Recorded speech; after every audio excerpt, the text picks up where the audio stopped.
नमस्कार, मी प्राजक्ता आणि तुमच्या सगळ्यांचं स्वागत आहे विनविथ वेल्बिंग या माझ्या चॅनलवर।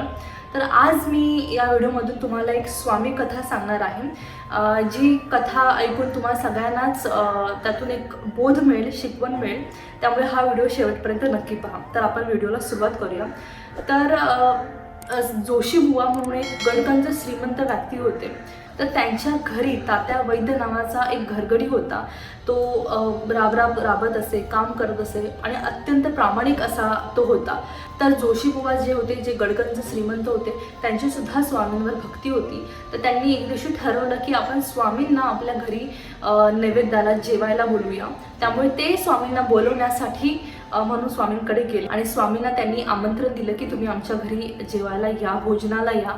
पण स्वामी जे आहेत ते आपले अंतर्गामी आहेत, त्यांना प्रत्येकाच्या मनाचे जे भाव आहेत ते माहिती आहेत। तर स्वामी त्याला असं म्हणाले की तुझ्याकडे भरपूर श्रीमंती आहे, पण तुझ्या मनाची श्रीमंती काहीच नाही। तू तुझ्या मनाची श्रीमंती कमव, मग मी तुझ्याकडे येईन, असं स्वामींनी त्याला उत्तर दिलं। पण तिथून निघताना मात्र सुंदराबाई, ज्या नेहमी स्वामींच्या सेवेत असायच्या, त्यांनी जे आहे ते जोशी बुवांना आश्वासन दिलं की जरी स्वामी आता नाही म्हणत असतील तरी मी स्वतःहून स्वामींना तुझ्या घरी घेऊन येते। आणि त्या बदल्यात सुंदराबाईंनी काही सोन्याच्या मोहरा सुद्धा जोशी बुवांकडून घेतल्या होत्या। हे सर्व सुद्धा स्वामींना कळत होतं, कारण मी जसं म्हटलं स्वामी अंतर्गामी आहेत, तरी सुद्धा स्वामी तयार झाले जोशी बुवांच्या घरी भोजनाला जाण्यासाठी। त्यानंतर स्वामी जोशी बुवांच्या घरी जातात सुद्धा भोजनाला। तर जेव्हा ते जोशी बुवांच्या घरी भोजनाला येणार असतात त्यावेळी ही गोष्ट तात्या वैद्य यांना पण कळते, जे तिथे घरगडी असतात। त्यांना सुद्धा खूप आनंद होतो, त्यांना सुद्धा मनात इच्छा होते की कधीतरी मी सुद्धा माझ्या घरी स्वामींना भोजनाला बोलवावं, अशी त्याची खूप इच्छा असते। तर तीच इच्छा ते त्यांच्या मालकाकडे म्हणजे जोशी बुवाकडे बोलून दाखवतात की मला सुद्धा इच्छा आहे की कधीतरी मी स्वामींना माझ्या घरी भोजनाला बोलवावं। त्यावेळी खूप घमंडीने जे जोशी बुवा आहेत ते उत्तर देतात की अरे, तुला तुझ्याकडे 2 वेळेच्या खाण्याची सुद्धा तुझ्याकडे भ्रांत आहे, तर तू काय म्हणून स्वामींना बोलवणार आणि काय तू स्वामींची आदरातिथ्य करणार।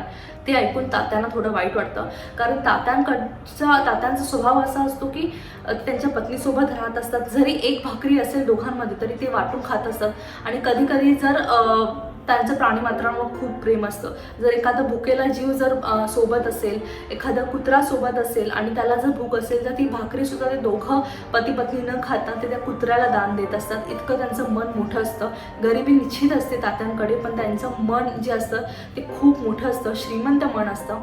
पण ज्यावेळी जोशी बुवा त्यांना असं म्हणतात की तुझ्याकडे तर एका वेळेच्या जेवणाची सुद्धा भ्रांत आहे, तू काय म्हणून स्वामींना बोलवणार। त्यावेळी त्यांना वाईट वाटतं, पण तरी सुद्धा ते विचार करतात की एक वेळ येईल की मी सुद्धा स्वामींना कधीतरी माझ्या घरी नक्कीच जेवायला बोलवेल। तर ठरल्याप्रमाणे स्वामी सुंदराबाईंबरोबर जोशी बुवांच्या घरी भोजनाला येतात। तर जसे ते भोजनाला येतात, जोशी बुवा त्यांना एक महागडं असं छान पितांबर देतात आणि स्वामींचं खूप छान प्रकारे आदरातिथ्य करतात। स्वामी ते पितांबर नेसतात आणि भोजनाला बसतात। तितक्यातच जोशी बुवांच्या मनात एक गोष्ट सुरू असते की मी ह्यांना महागडं पितांबर जे आहे ते धारण करायला दिलं आहे स्वामींना, पण असं तर नाही होणार की भोजनानंतर स्वामी ते पितांबर नेसूनच निघून जातील। तर काय होईल माझ्या पितांबरचं, कारण ते खूपच महाग आहे। पण अंतर्यामी जे स्वामी आहेत ते हे सगळं जाणतात आणि स्वामींना भरपूर राग येतो, स्वामी भरपूर चिडतात आणि स्वामी म्हणतात की तुला पितांबरचं पडलेलं आहे की पितांबर मी घेऊन जाईल असं तसं, तर मला तुझं पितांबरही नको आणि तुझं भोजनही नको, असं म्हणून स्वामी तिथून रागाने निघून जातात। तर जोशी बुवांना त्यांची चूक लक्षात येते, त्यानंतर स्वामी निघून जातात। त्यानंतर असे बरेच दिवस जातात। त्यानंतर तात्या जे आहेत तात्या वैद्य, त्यांना त्यांच्या घरी स्वामींना बोलवायचं असतं, पण जसं मी सांगितलं त्यांची परिस्थिती खूप हलाखीची असते। तर एके दिवशी ते असा विचार करतात की आपल्या देव्हाऱ्यात जे देव आहेत, ज्या देवांच्या मूर्त्या आहेत त्या विकून आपण त्यातून जे थोडंफार धन येईल त्या धनामधून आपण स्वामींना भोजनाला बोलावं, अशी त्यांची इच्छा जागृत होते। पण तात्यांच्या पत्नीला कुठेतरी वाईट वाटत असतं की देव्हाऱ्यातल्या देवांना मूर्तीला आपल्याला विकून हे सगळं करायचं असतं। पण तात्या सांगतात की जर आपल्याकडे प्रत्यक्ष श्री स्वामी समर्थ आहेत तर त्या मूर्तीची काय किंमत.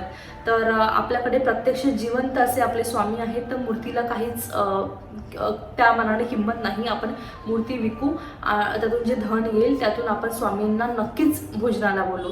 त्याप्रमाणे ते मूर्ती काढायला जातात, त्यानंतर ते देव्हाराच उचलायला जातात आणि अचानक त्यांना धनलाभ होतो.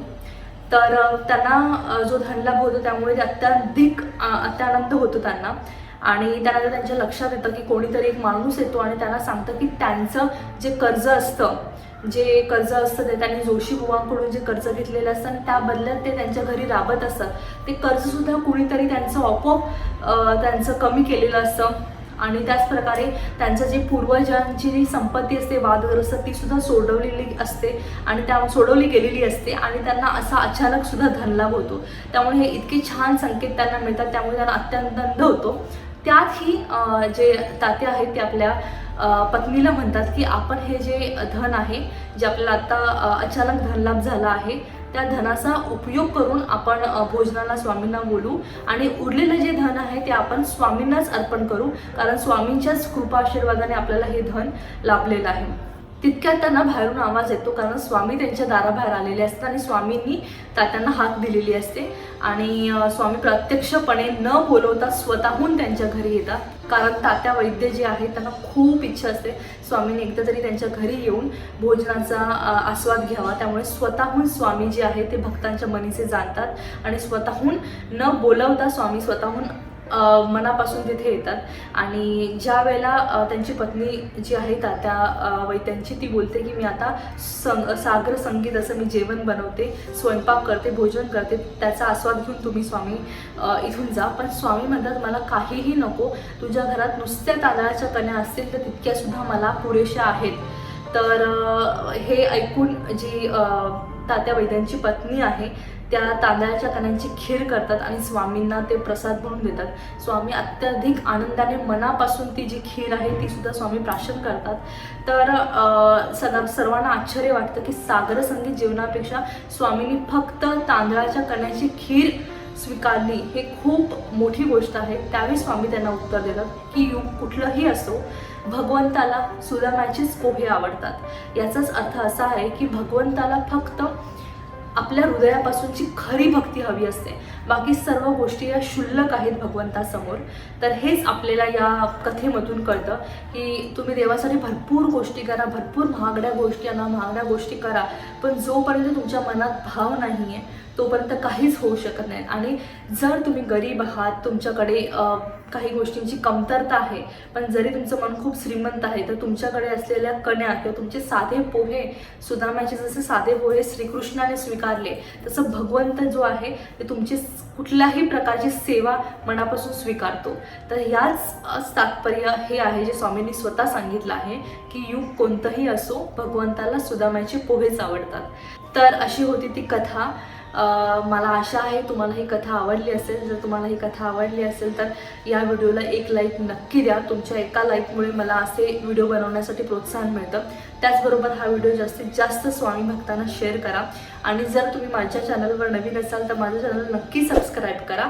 त्याचबरोबर जी बेल आयकन आहे ती सुद्धा क्लिक करा, त्यामुळे तुम्हाला असे वेगवेगळ्या व्हिडिओंची नोटिफिकेशन मिळत राहील आणि तुम्हाला असे सगळे माझे व्हिडिओ पाहता येतील.